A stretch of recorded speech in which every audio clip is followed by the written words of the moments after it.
This video is sponsored by Editor's Keys. For a great selection of recording equipment and video editing products, visit editorskeys.com.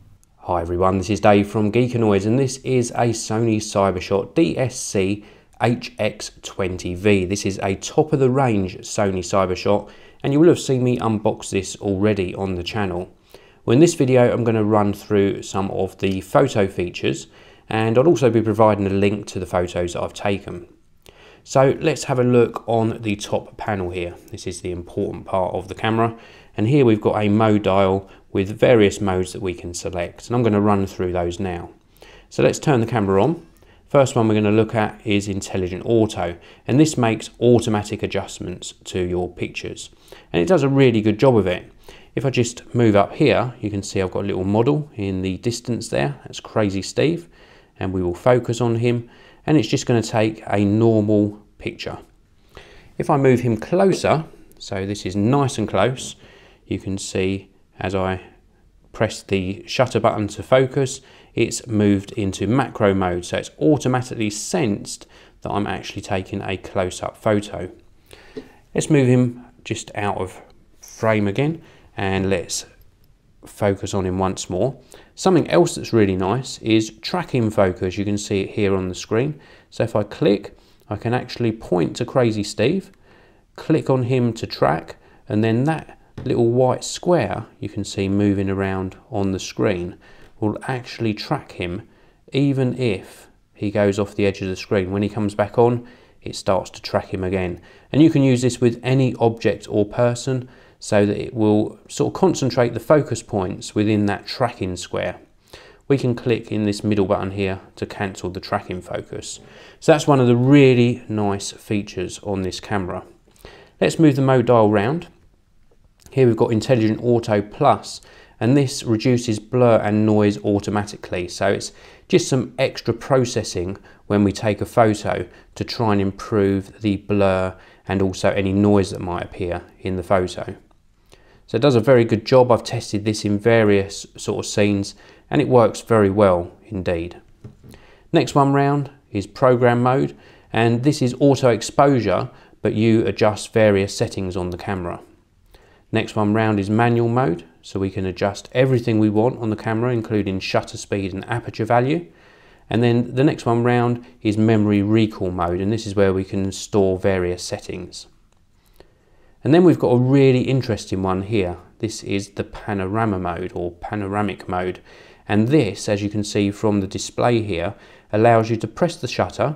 To focus, you just sort of push halfway down, and then you push all the way down, and then you use your camera in a sweeping motion across the scene to capture a panoramic picture. Now, if you're not sure what a panoramic picture is, I've got some in here that I took before. You can see one here, and it's just a very sort of wide format photo, and it does an extremely good job of joining everything up. What it's basically doing, I've got another one just here, there we go, that's a really nice one, and what it's basically doing is capturing a series of images and then stitching them together automatically. So very, very good mode, and it works extremely well. You can't unfortunately turn it into portrait mode and get a taller panoramic picture. You have to do it in this mode, in landscape mode. Then let's move round. We have got the movie mode. Now you've seen a 1080p video taken with this camera on my channel. If you haven't, I'll put a link around about here and you can see how the HD video performance is on this camera. But I've been very pleased with it, especially the quality of the stereo microphones. But this is all about the photo mode, so let's switch around once more to 3D mode, and this allows you to shoot images that can be displayed on 3D TVs. And we've got various options here: 3D still, 3D sweep panorama, or 3D multi-angle. So various options there. Now I must admit I haven't tested this because I haven't got a 3D TV, but from the people I've spoken to about it, it works okay. It's not going to blow you away, but it's certainly acceptable.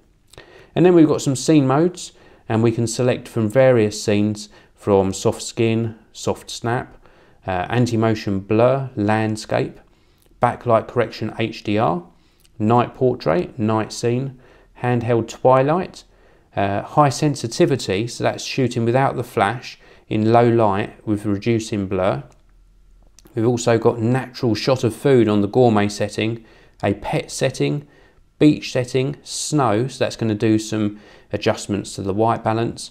We've also got fireworks, which is a really nice scene mode, and then an advanced sport shooting mode.